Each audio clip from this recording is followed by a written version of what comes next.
Welcome to Damn Good Movie Memories with your host, Brian Davis.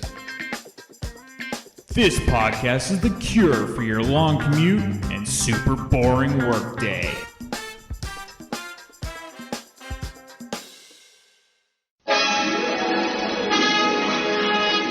Stephen Mills, research astronomer. Beautiful! Married to his work. Then one night, he sent a radar signal into another galaxy. Now they're sending someone back.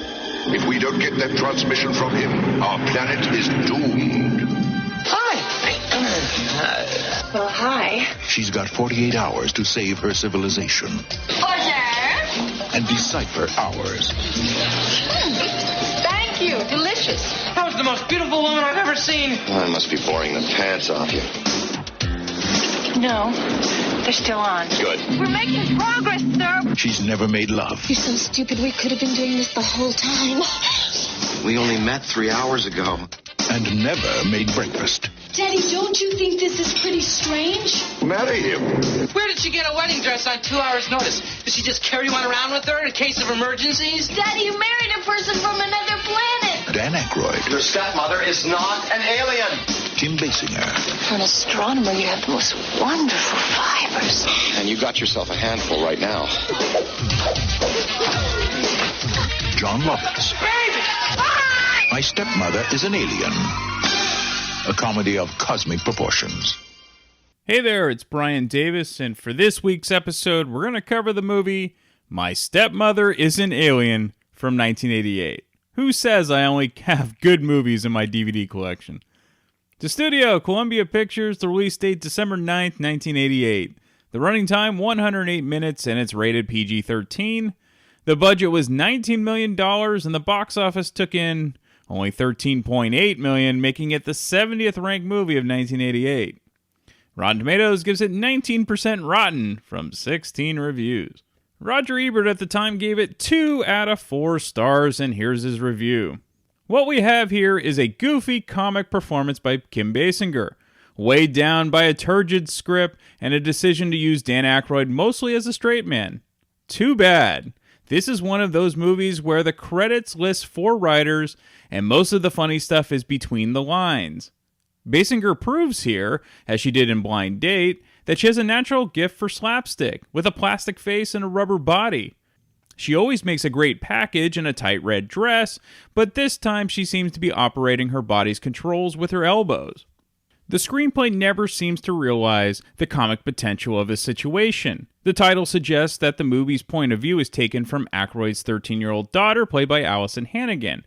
And if the movie had been told from a teenager's perspective, it might have developed some real possibilities. Unfortunately, the role of the daughter is used mostly for negative scenes.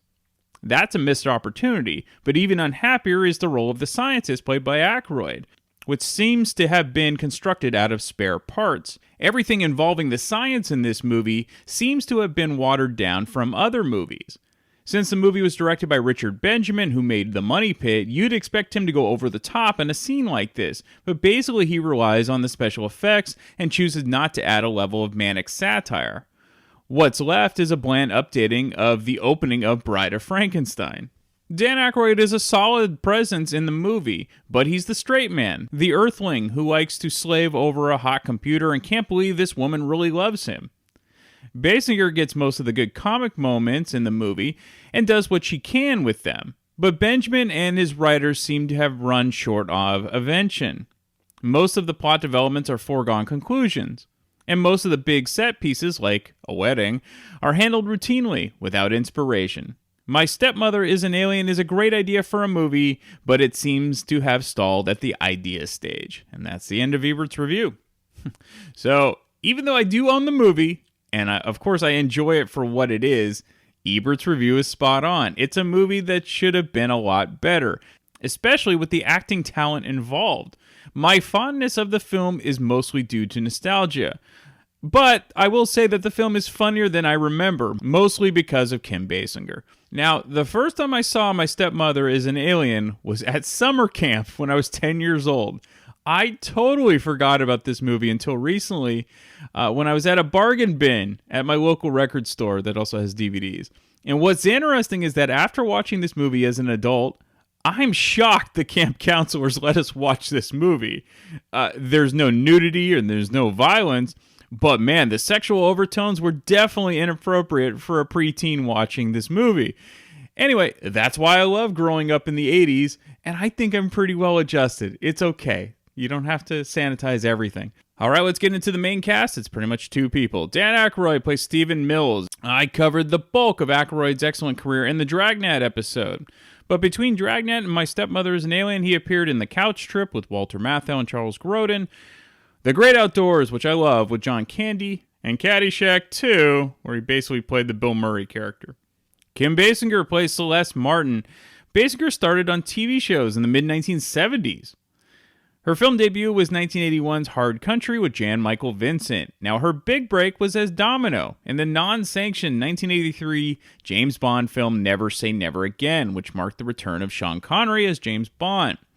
Other films prior to My Stepmother is an Alien: The Natural with Robert Redford, 9.5 Weeks with Mickey Rourke, No Mercy with Richard Gere, and the very underrated Blind Date, as Ebert mentioned, with Bruce Willis. There is a fun supporting cast. You get John Lovitz and some early roles for Alyson Hannigan and Seth Green. The director, Richard Benjamin, he began as an actor on television and later appeared in films throughout the 1970s. His major directorial debut was 1982's My Favorite Year with Peter O'Toole. He also directed City Heat with Clint Eastwood and Burt Reynolds, The Money Pit with Tom Hanks and Shelley Long, and the underrated Little Nikita with Sidney Poitier and River Phoenix. Okay, let's get into the film. So the opening credits are an 80s rendering of the solar system with Tom Jones and Art of Noise's version of the song Kiss, which of course was originally performed by Prince. We then see Ron Mills, played by John Lovitz. He pulls up to a large research laboratory in his Rolls Royce. That night, a huge storm is occurring. Ron's brother is Dr. Stephen Mills, Dan Aykroyd, who is the head research scientist for extraterrestrial intelligence. I think you can kind of see a theme here with movies and Dan Aykroyd and the supernatural. Stephen wants to send a radar signal to a point in space that would take 90 years to arrive, and then, of course, another 90 years to come home. The head of the company, Lucas Budlong, played by Joseph Marr, is less than thrilled with this idea, and he's going to pull funding if Stephen pursues his far-reaching studies. But, like any movie scientist, he has to push the limits. Increase the power of the klystron using lightning, we may be able to get a signal strong enough to get out of the solar system. At least that's the theory anyway. Oh, yeah, right. Yeah, thanks. Yeah. Tell me something I don't know. Oh, can't this wait? Secretaries are like animals when it comes to free food. The reflectors line up for 10 days, only once every 19 months. And now with all this rain, we've got lightning. It's perfect. Perfect for men like us. Oh, Christ, Steve! When's the last time you went out with a woman?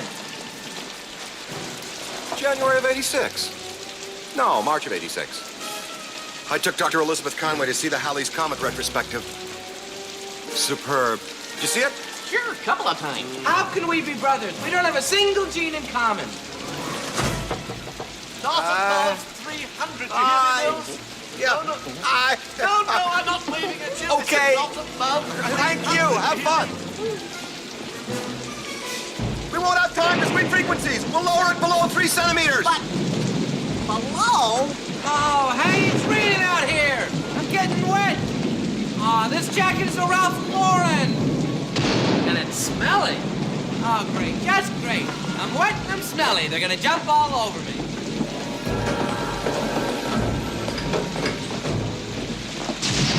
Hey, you guys smell fish?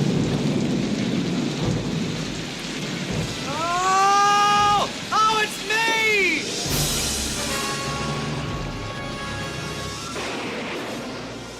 Stephen's experiment causes the entire lab to move like a huge earthquake, and of course then you need a bolt of lightning from the storm to cause a direct hit to the satellite on top of the building. Now, lightning is the key to any science-related film. This goes all the way back to Frankenstein. And then of course you have Weird Science and Back to the Future and many others. Stephen's experiment causes the radar to not only leave the solar system, but it goes out of the galaxy, meaning it moved faster than the speed of light. Unfortunately, all the damage caused by Steven's experiments gets him fired from the lab. He returns home to his 13-year-old daughter, Jessie, played by Alyson Hannigan. Now, Steven's wife died 5 years earlier, and he's raising Jessie as a single father. He's resigned to never finding another woman like his wife, and therefore he only concentrates on his work and his daughter. We then cut to space, and we see an up-close shot of a woman's leg putting on stockings while traveling on a spaceship. The woman is named Celeste, that's Kim Basinger, and she is being taught everything about the planet Earth in a very short period of time by her assistant, voiced by Ann Prentice. In order for Celeste's mission to hit the ground running, it is determined by the assistant that if she is incredibly beautiful and desirable, yes, welcome to planet Earth, the Earthlings would bow to her every request, and of course Kim Basinger would fit that bill. Celeste will be on Earth for 24 hours and is the chief extra-galactic probist on her planet. Now that she's on Earth, Celeste arrives at the beach wearing a sexy red dress and a giant hat, which looks very 80s and very artsy. She is attending the same party that Ron is throwing at his house that both Steven and Jessie are at.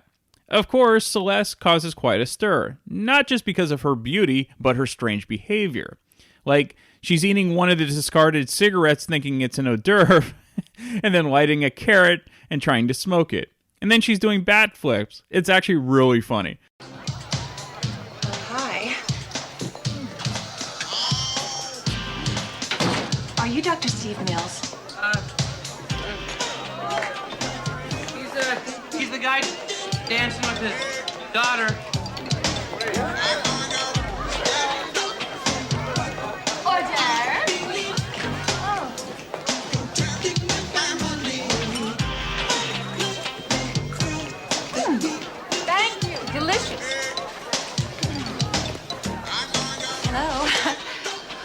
Dr. Steve Mills, Yes. will you tell me the composition of your radar beam or not? Oh, which one? Now, you don't fool me. Your favorite color is red. Your favorite food is lasagna. And your favorite rocking is Pink Fred. Oh. Actually, I prefer green. I'm allergic to all pasta, and my favorite rock is Rachmaninoff. Well, of course you'd say that. And I think it's Pink Floyd, not Pink Fred, right, Jessie? Pink Fred is their nickname. Would you hold this for me, please? Hey, we're the monkeys. Huh? And people say we monkey around, but we're too busy singing to put anybody down. What? Do you know what they say? Nixon's the one. Dick Nixon? Okay. See you later, bro.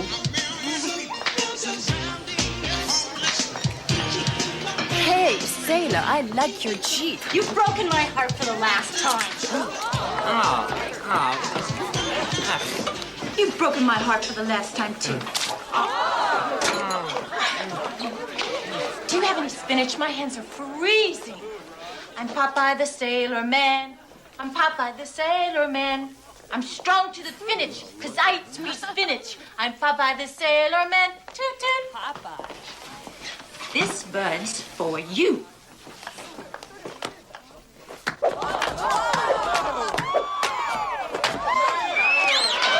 Baby! Now will you tell me the composition of your radar beam? Wackygram, right? Encore! Encore! This is a nightmare. The research was all wrong. The food was all wrong. This dress is strange. And what is this thing? This hat is too big. And everything I said was crazy. Now, just a second. Don't blame it all on me. I never told you they use spinach to keep their hands warm. Daddy, who was that? I don't know. But I feel kind of sorry for her. I don't think anybody liked her. Did you? Oh, how are we ever going to get Dr. Steve to transmit a signal now? He thinks I'm a lunatic. Now, just calm down. You've got to go back in there. You. Hi. Hi. Tough room. Look, I'm really sorry how rude I was in No. here. You weren't rude. You were very entertaining. In fact, I thought you were a professional of some kind. Believe me, they'll be telling their grandchildren about it. Have you by any chance done any interesting radar astronomy transmissions which may have penetrated other galaxies in the last few days? Yes, I have. Well, what happened? Oh, it's pretty complex. Try me. Oh, that was the most beautiful woman I've ever seen. I mean, second most beautiful. Third. Dog. System. I mean, I blew out every resistance backup in the place, including telemetry trackers. Oh, those boys from Defense, they were so mad, because that's what they used for tracking missiles. Oh, I must be boring the pants off you.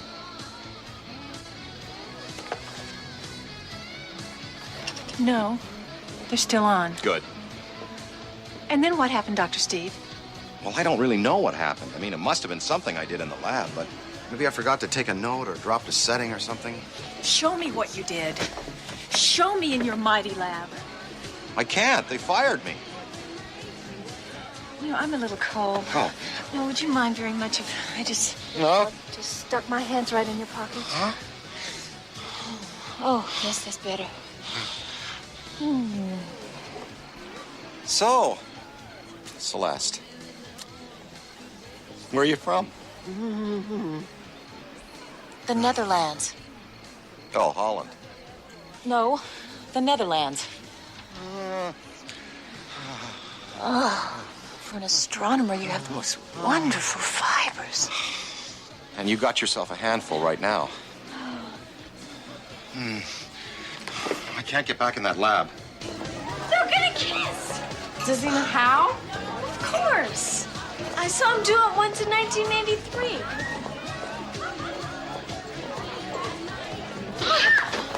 I'm a bad apple.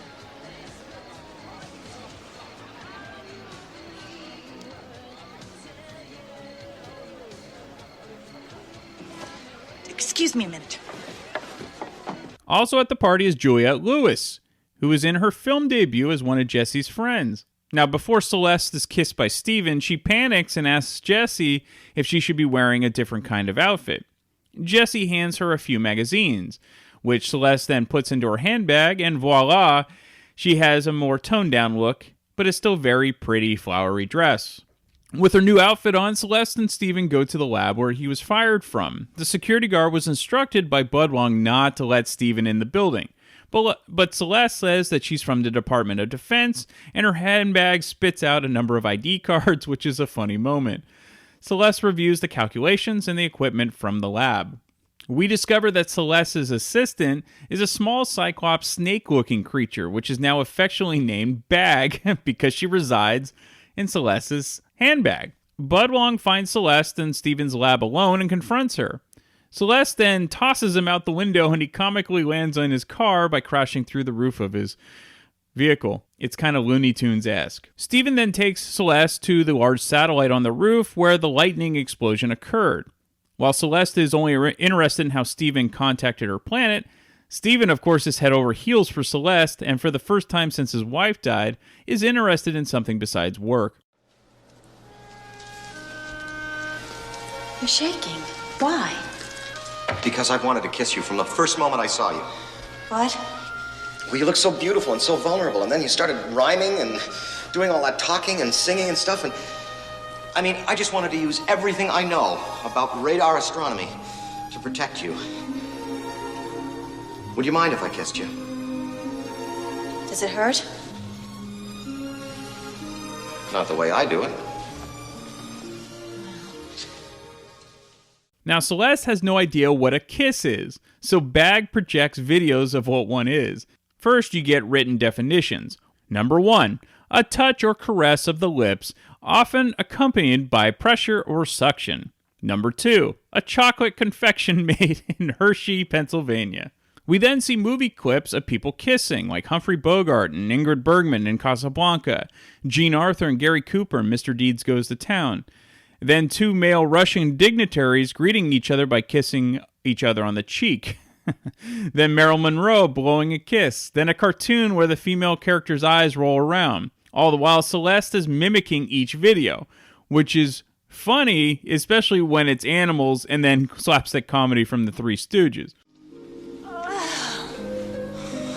Okay. I have never felt anything like that in my entire life.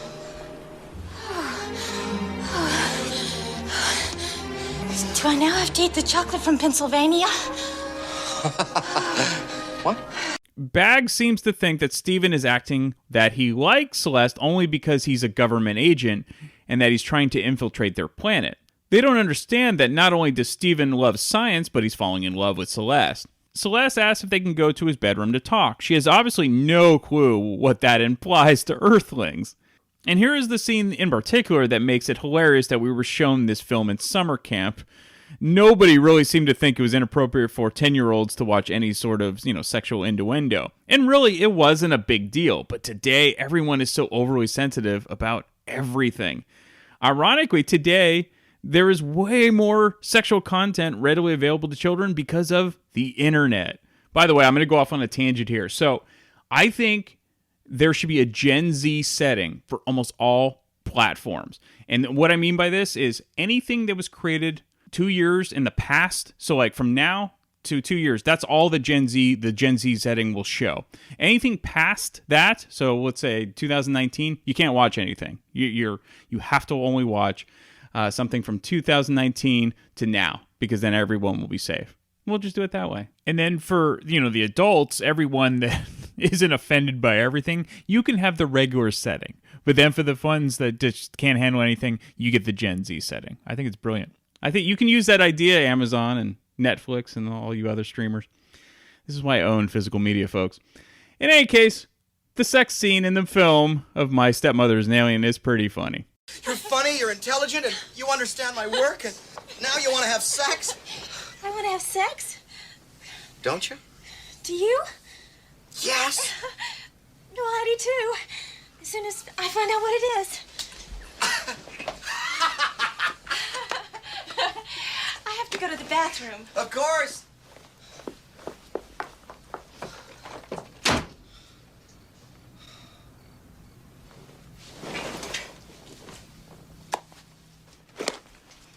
Okay. What is sex? Huh? What? Huh? What?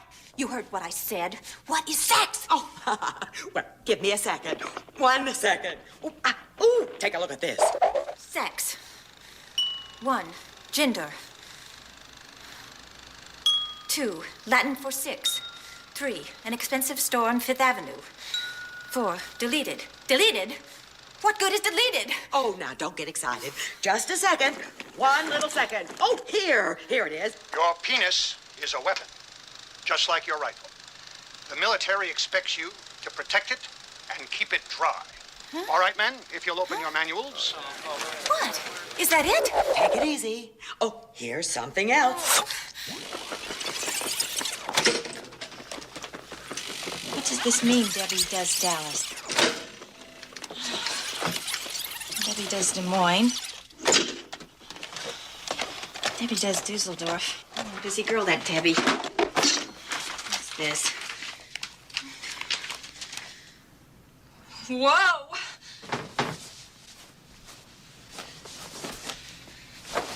Look behind you. Woo! Woo! I can't do that. I guess. Oh, I don't believe it. Whoa! How? Whoa! Well, that's disgusting. Oh, I that right there. Whoa! But that's the most weirdest thing I've ever seen. That's why we gave it up 3,000 years ago.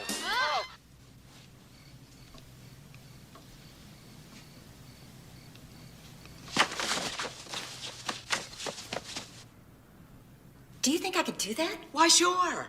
Except for fuel, you're a human inside and out. But do you want to? Well, the kissing wasn't so bad. You're not leaving me here. Oh, yes, I am. I have been ordered to stay with you at all times, to observe everything you do. Forget it. Bitch. So Celeste comes out of the bathroom. She's in a negligee. She does like some funny dancing, and she's very sexy. And then, of course, they end up doing their thing.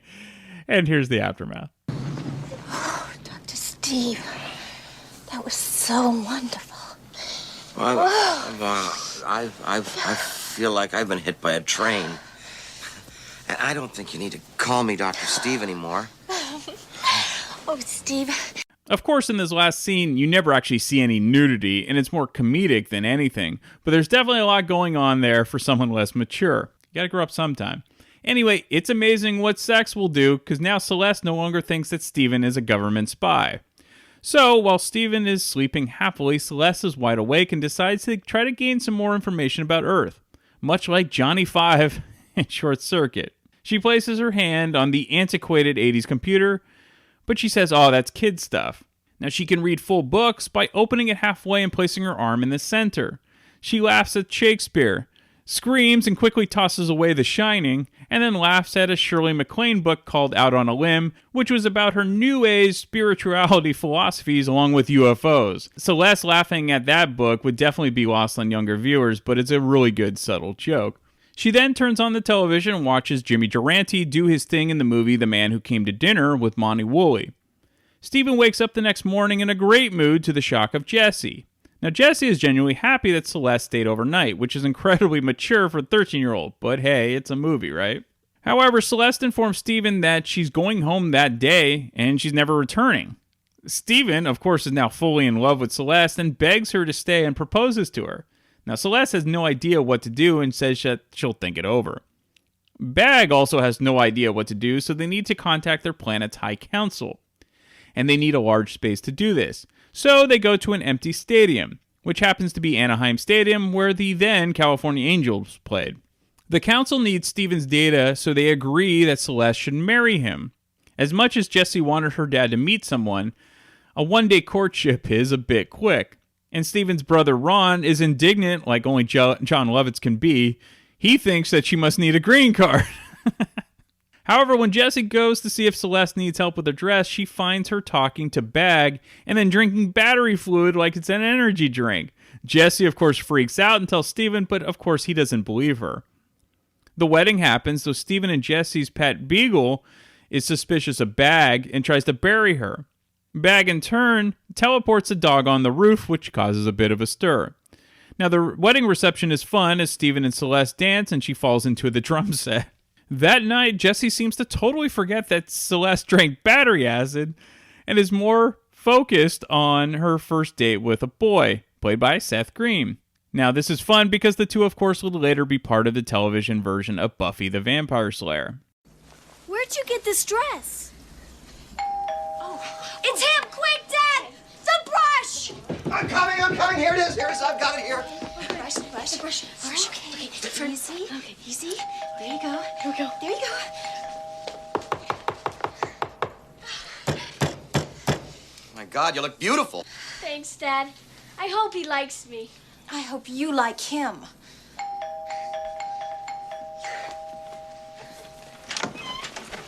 Hi, I'm Fred, the date.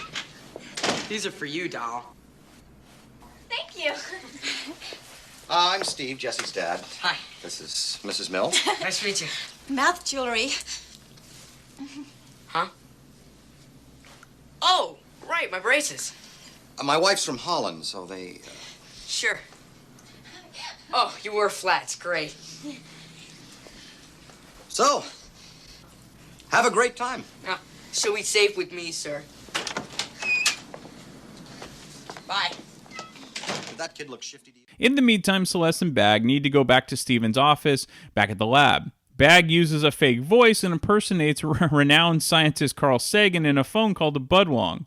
The voice of Carl Sagan was done by the great Harry Shearer.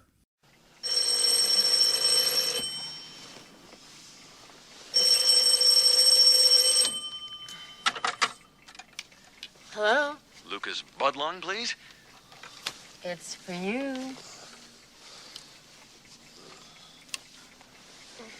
Hello? Budlong? Is that you? Yes. This is Carl Sagan. Carl Sagan? I think it's Carl Sagan. Budlong, as you know, I've been assigned to the President's Committee on Extraterrestrials, the most important, none more secret committee. No, I didn't know that. Well, of course. And he has personally authorized me to instruct you to put Dr. Steve Mills back to work at Hannigan Laboratories tomorrow morning first thing. Mills? But he almost blew the Shut place. up, Budlong. No arguments. We can't afford to waste billions and billions of dollars. Have I made myself clear, meathead? Yes. Celeste needs to get Steven some food and decides to drive for the first time by herself to a grocery store. And then she buys tons of random items. $416.80. What's this? It's a diamond. I'm sorry, we don't take diamonds at this branch. Money only.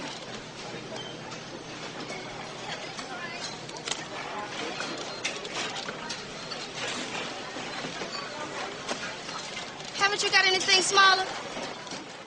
So when she gives the checkout clerk something smaller than a $1,000 bill, she then gives her a miniature bill. It's that kind of slapstick comedy.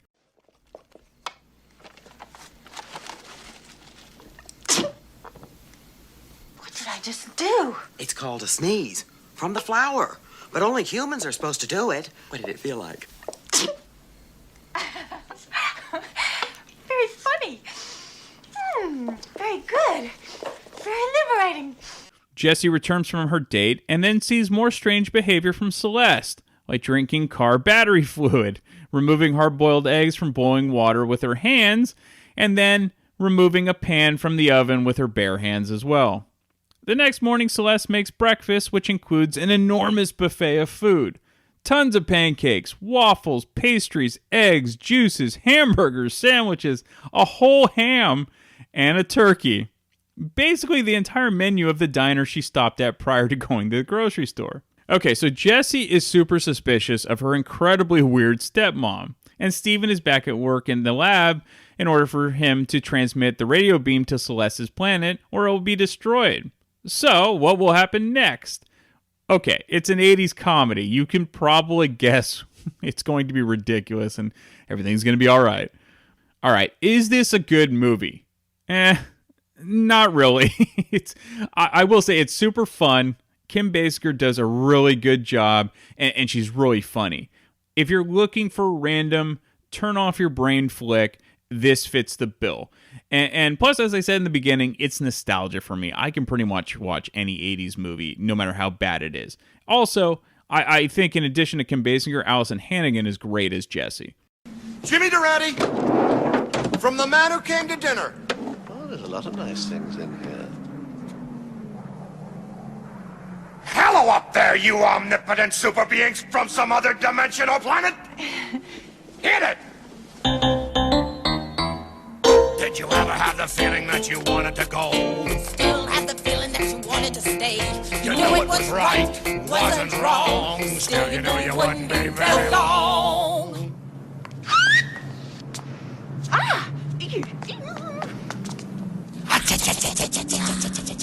It's tough to have the feeling that you wanted to go. Still have the feeling that you wanted to stay. Start to go, change your mind. Start to go again, but change your mind again. It's tough to have the feeling that you wanted to go. Still have the feeling that you wanted to stay. Do, re, mi, fa, sol, la, ti, do. I go.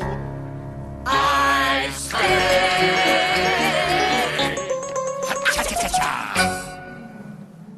All right, some fun facts. As crazy as it might seem, the original pitch for this film and the script of this film in 1981 was a drama about child abuse. Once the script was picked up by Paramount in 1984, they changed the script completely and they turned it into a comedy.